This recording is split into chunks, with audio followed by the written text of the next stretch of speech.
Comment faire grandir un petit compte? Bonsoir les amis, j'espère que vous allez bien. De mon côté, ça va très bien.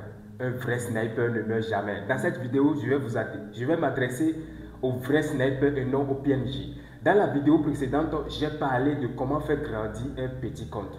J'ai reçu beaucoup de questions des gens qui me demandent, et ceux qui font le swing trading, comment eux ils vont procéder. Lorsque vous faites le swing trading, les conditions ne sont pas les mêmes. Et je vais préciser encore, la méthode que j'ai enseignée, vraiment c'est pour les traders qui sont déjà rentables et qui cherchent à constituer un capital à partir d'un petit compte. Lorsque vous n'êtes pas encore rentable, n'essayez même pas, parce que si vous n'êtes pas rentable, cela veut dire que vous n'avez pas un avantage réel sur le marché. Donc, lorsque vous n'avez pas un avantage réel sur le marché, alors ne cherchez pas à faire grandir un petit compte avec la méthode que j'enseigne ici. Donc, pour ceux qui font le swing trading, lorsque vous rechargez un compte de 100 $ et vous voulez faire grandir déjà le compte, déjà le premier point, lorsque vous faites le swing trading, cela laisse entrevoir que vous avez déjà une grande dose de patience. C'est ça même le premier critère pour un trader qui fait, comment on appelle, le swing trading. Donc, lorsque vous rechargez un compte de 100 $, le premier point, vous allez diviser le compte par 4. Donc, ça fait 25 $ 4 fois. C'est le premier point, ça. Deuxième point, vous allez risquer 25 $ par trade. 25 $ par trade. Troisième point, vous allez prendre un seul trade dans la semaine. Un seul trade par semaine. Un seul trade par semaine. Parce que lorsque vous faites le swing trading, généralement, les trades sont pris en H1 ou bien en H4 et tenus pendant toute la semaine, même pendant 2 semaines. Donc, vous allez exécuter un seul trade par semaine. J'espère qu'on se comprend.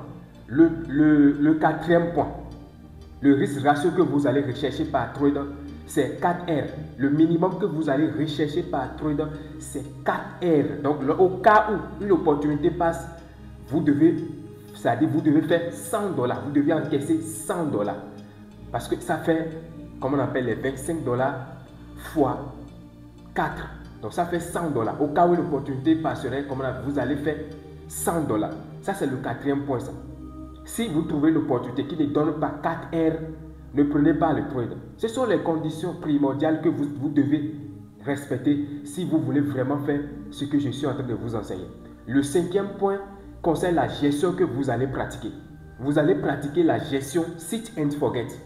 C'est la gestion sit and forget. La gestion sit and forget signifie que lorsque vous entrez sur un trade et vous placez votre stop loss et votre target, vous ne faites plus rien. Soit le marché fait stop loss, soit le marché fait le TP. Il n'y a pas à faire de déplacer le trader.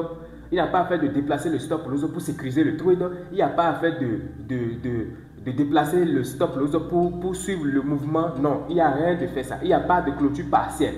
Voilà, j'espère que vous avez compris. Donc, ce sont les 5 conditions, si vous faites le swing trading, ce que vous allez respecter pour faire grandir votre petit capital.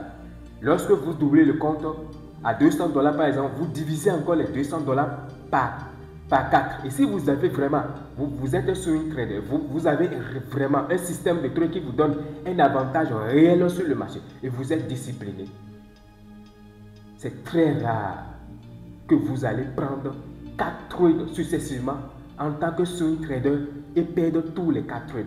C'est très rare. Si vous avez vraiment un système de trade qui vous donne vraiment un avantage sur le marché. Donc, si vous êtes un swing trader, ce sont les conditions pour faire grandir le petit compte de 100 $. J'espère que vous avez aimé la vidéo. Si c'est cela, dis-moi dans les commentaires. N'oubliez pas de vous abonner vraiment et de partager la vidéo. Dans les prochaines vidéos, je vais vous donner encore d'autres méthodes parce que j'en connais assez que moi-même j'ai pratiqué, je maîtrise. Donc, je vais encore vous donner d'autres méthodes en ce qui concerne les traders début, c'est comme on appelle les traders, les day traders et encore les swing traders. Je vais encore vous donner d'autres méthodes pour faire grandir un petit capital. Et vous allez, parmi les méthodes, vous allez choisir la méthode avec laquelle vous êtes à l'aise. Merci et très bon week-end à chacun de vous. Merci. Ciao.